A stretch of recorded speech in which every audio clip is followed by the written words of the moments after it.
तर मी तेच म्हणून म्हटलं ना की नक्की कुठल्या ठिकाणी झालेलं आहे, विक्री कुठे झालेली आहे, ती कोण लोक होती ह्याची संपूर्ण चौकशी केली जाईल.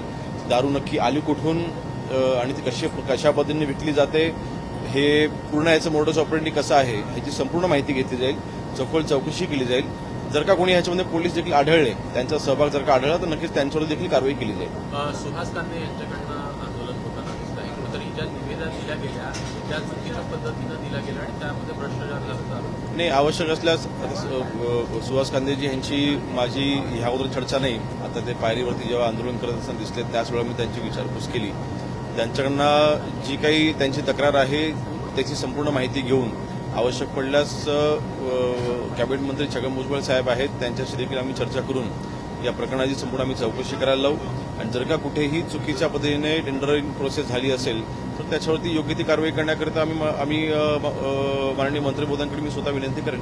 काल मुरली पवार आले होते आणि त्यांनी थोडा काळ एकनाथ शिंदे साहेबांच्या केबिनमध्ये त्यांनी एक बैठक घेतली. त्या बैठकीवरून आता संजय राऊतांनी टीका केलेली आहे. ते असं म्हणत आहेत की आजूबाजूला काँग्रेस, राष्ट्रवादी पक्षाची कार्यालय असताना एकनाथ शिंदेच्या केबिनमध्ये जेव्हा तुम्ही जाऊन बसता तेव्हा तुमची विश्वासार्हता कमी होते राष्ट्रवादी शरदचंद्र पवार पक्षाची आणि थेट शरद पवार यांची विश्वासार्हता कमी होते असं संजय राऊत म्हणतात. नाही, मला या गोष्टीचं आश्चर्य आहे की संजय राऊत साहेब ज्या शरद पवारांना वंदनीय बाळासाहेबांपेक्षाही मोठे मानतात, वंदनीय बाळासाहेबांपेक्षाही शरद पवार साहेबांना जे गुरु मानतात, त्या शरद पवार साहेबांनी एखादा घेतलेला निर्णय, त्या निर्णयावरती आता शिष्याने अशा पद्धतीने जर का तिथे आक्षेप घेतलेला असेल तर मला वाटतं ही आश्चर्याची बाब आहे.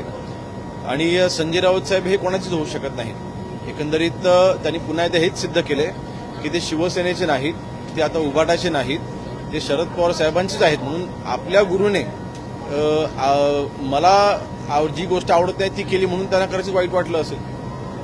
त्याचबरोबर काल ज्या पद्धतीनं देवेंद्र फडणवीस यांनी जे भाषण केलं, शेतकऱ्यांच्या संदर्भात त्यांनी जी वक्तव्य केली त्याला अनुसरून सुद्धा त्यांनी एक ट्विट केलेलं आहे की अहंकार, वैफल्य आणि महाराष्ट्राला एका सुसंस्कृत मुख्यमंत्र्यांची गरज आहे.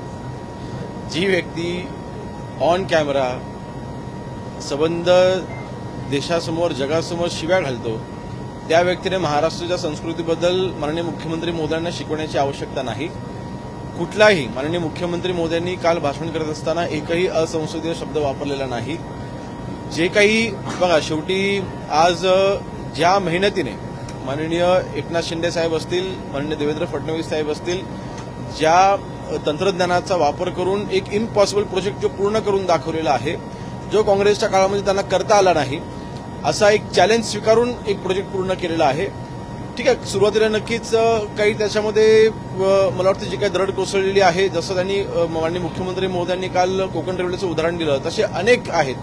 ज्यावेळेला असे गोष्टी होतात त्यावेळेला अख्ख्या पूर्ण प्रोजेक्टला बदनाम करायचं, परिणामी तिथे महाराष्ट्राला बदनाम करायचं, सीएम साहेबांना बदनाम करायचं. आणि म्हणून मला वाटतं सीएम साहेबांचा म्हणण्याचा उद्देश हाच होता की आपण जेव्हा त्यांनी म्हटलं की तुम्ही मला बदनाम करा पण महाराष्ट्राला बदनाम करू नका. एकंदरीत महाराष्ट्राने केलेला हा ऐतिहासिक प्रोजेक्ट आहे, ज्याच्यामुळे 30-35 मिनिटाचा फक्त वेळच वाचत नाहीये, एक इंधनाची बचत होते आणि मला वाटतं प्रोग्रेसच्या दृष्टीने चाकलेलं महत्वाचं पाऊल आहे. कदाचित संजय राऊतांना हे पचलं नसेल. साहेब, पण आघाडीमध्ये बिघाडी झाली असं म्हणावं का? कारण ज्या पद्धतीचं विधान संजय राऊत आता करतायत ते म्हणतायत की जे गेले ते आम्हाला पसंत नाहीये. मी मगाशी त्याच्यावरती म्हटलं, ऑलरेडी मी त्याच्यावरती बोललेलो आहे की वंदनीय बाळासाहेबांपेक्षा जास्त संजय राऊत साहेब हे शरद पवारांना मानायचे आणि आजही मानतात. आणि म्हणून कदाचित त्यांनी शरद पवारांनी घेतलेला जे काही निर्णय होता कदाचित त्यांना त्याचं वाईट वाटलं असेल. काल ज्या पद्धतीने शरद पवारांनी पुन्हा संजय राऊतांचा उल्लेख करायचा झाला तर आजूबाजूला काँग्रेस, त्याचबरोबर राष्ट्रवादीचं कार्यालय असताना त्यांनी शिंदे यांचं कार्यालय निवडलं. याच्यामध्ये काही राजकीय नवीन समीकरणं येत्या काळात जुळून येतील असं दिसतं. आपल्याला लवकरच समजेल. नक्कीच आज केंद्र सरकारमध्ये असू द्यात किंवा राज्य सरकारमध्ये असू द्यात, खरं तर 2029ची विधानसभेची निवडणूक आहे, लोकसभेची निवडणूक आहे, त्याला अजून अवधी आहे. परंतु ह्या पुढच्या काही महिन्यांमध्ये नक्कीच आपल्याला काही महत्वाचे निर्णय झालेले दिसतील. काही अतिशय चांगल्या महायुतीच्या दृष्टीने अतिशय चांगल्या घडामोडी ह्या घडलेल्या आपल्याला दिसतील. आणि मला वाटतं महायुती जी आज मजबूतीने राज्यामध्ये उभी आहे, एनडीए आज देशामध्ये मजबूतीने उभा आहे, त्याची ताकद वाढण्याचं काम हे काही महिन्यामध्ये आपल्या होताना दिसेल. पण शरद पवार ज्या पद्धतीने भेटून गेले त्यांनी एक गोष्ट सिद्ध होते की एकनाथ शिंदे खरा वारसा चालवतात बाळासाहेबांचा. सुरू असल्याचं पाहायला मिळतंय. नाही, त्या बाबतीमध्ये माननीय मुख्यमंत्री महोदयांनी ऑन फ्लोअर भूमिका आमची सरकारची मांडलेली आहे आणि या बाबतीमध्ये एक विशेष ड्राईव्ह नक्कीच आमच्याकडनं घेतला जाईल आणि नवी मुंबई असेल किंवा ठाणा असेल, भिवंडी आणि MMR रिजनमध्ये असेल किंवा मला वाटतं पुण्याच्या लगत देखील त्या ठिकाणी देखील काही तक्रारी आहेत.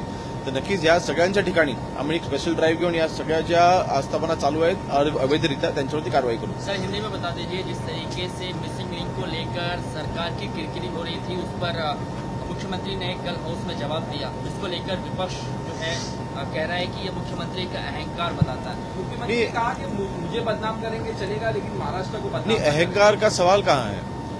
ऐसा एक प्रोजेक्ट जिसको कांग्रेस ने रिजेक्ट किया था, जिसको कांग्रेस ने करने की कभी हिम्मत नहीं दिखाई, फाइनेंशियल हिम्मत नहीं दिखाई, जो भी वहाँ पे टेक्निकल हर्डल्स थे वो दूर करने की हिम्मत नहीं दिखाई, लेकिन आज नई टेक्नोलॉजी का यूज करके ऑनरेबल सीएम सर हो, देवेंद्र फडणवीस जी हो, honourable DCM sir Eknath Shinde ji हो, दोनों ने ये चैलेंज एक्सेप्ट किया, एक इम्पॉसिबल प्रोजेक्ट करके दिखाया और एक बड़ी कनेक्टिविटी थी उसको जोड़ा है. तो मेरे ख्याल से अगर ऐसा एक ऐतिहासिक प्रोजेक्ट महाराष्ट्र में हुआ है, देखिए आज लैंडस्लाइड वहां पे होना मेरे ख्याल से इतना कोई बड़ा डैमेज नहीं है, लेकिन जरूर उसके लिए भी जो भी प्रिवेंटिव एक्शन फ्यूचर में लेने हैं वो हम लेंगे ना.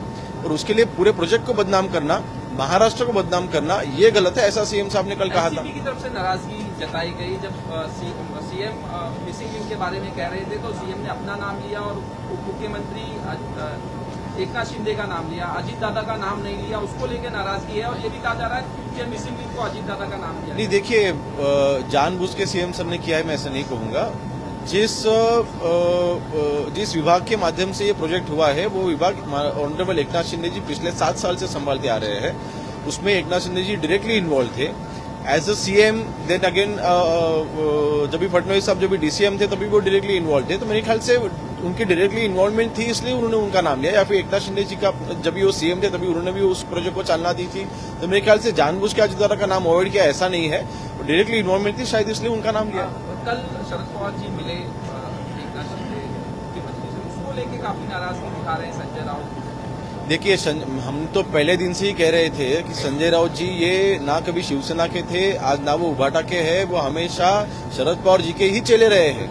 शरद पवार जी ने जैसे जैसे उनको जब भी जैसे इंस्ट्रक्शंस दिए वैसे वैसे ही उन्होंने काम किया है. तो आज शायद संजय राउत जी को बताए बिना शायद एकनाथ शिंदे जी के पास उनके कार्यालय में शरद पवार साहब आए रहेंगे, शायद इसलिए उनको बुरा लगा रहेगा. डॉक्टरों की अभी भी नाराजगी है. कल जिस तरह से किनकी? डॉक्टरों की नाराजगी है, प्रोटेस्ट कर रहे हैं पट्टी बांध के काली. आपके कॉर्पोरेटर ने जिस तरह से मारपीट की हॉस्पिटल में, वो अरेस्ट हो गए क्या? नहीं, मैंने तो कल ही इस पर टिप्पणी दी थी. बिल्कुल गलत है इस तरीके से नर्सेस को, डॉक्टर्स को मारना. अगर आपकी कोई कंप्लेंट थी, आप नजदीकी पुलिस स्टेशन में जाते, जो भी कंसर्न ऑफिसर्स थे उनके पास कंप्लेंट करते और कार्रवाई कराते. लेकिन इस तरीके से मारपीट करना ये बिल्कुल सहन नहीं किया जाएगा. उनके ऊपर कार्रवाई तो हो चुकी है और यहाँ पर कोई भी मतलब ये कार्रवाई करते वक्त कहीं भी हमारे पार्टी के इसलिए हम कार्रवाई पूरी नहीं होने देंगे ऐसा बिल्कुल नहीं होगा. उनके ऊपर कड़ी कार्रवाई की जाएगी. रमेश पाटलांवरती कडक कारवाई झाली पाहिजे का? कारण महाराष्ट्राची अपूर्व रेषेवर टांगलेली आहे त्या प्रकाराने. नाही, 100% चुकीचं त्यांनी कृती केलेली आहे, म्हणून त्यांच्यावरती कायदेशीर कारवाई ही केली जाईलच. आणि कायदेशीर कारवाई करताना कुठेतरी आमच्या पक्षाचे आहेत म्हणून त्यांना वाचवण्याचा प्रयत्न होईल असं अजिबात होणार नाही. त्यांच्यावरती कायदेशीररित्या कडक कारवाई ही केली जाईल. संघटनात्मक कारवाई सुद्धा बाकी होती. कारण शिंदे साहेबांनी त्यांना पक्ष तो निर्णय माननीय एकनाथ शिंदे साहेब नक्कीच निर्णय घेतील. या बाबतीमध्ये माननीय एकनाथ शिंदे साहेबांची भूमिका नेहमीच आमच्या कार्यकर्त्यांना, शिवसेनेच्या कार्यकर्त्यांना साहेबांनी नेहमीच म्हटलेलं आहे की जनहिताचं काम झालं पाहिजे. अशा पद्धतीने जे निर्दोषी आहेत त्यांच्यावरती अशा पद्धतीने हात उगारणं आणि मारहाण करणं हे चुकीचं आहे. ते साहेब नक्कीच सहन करणार नाही.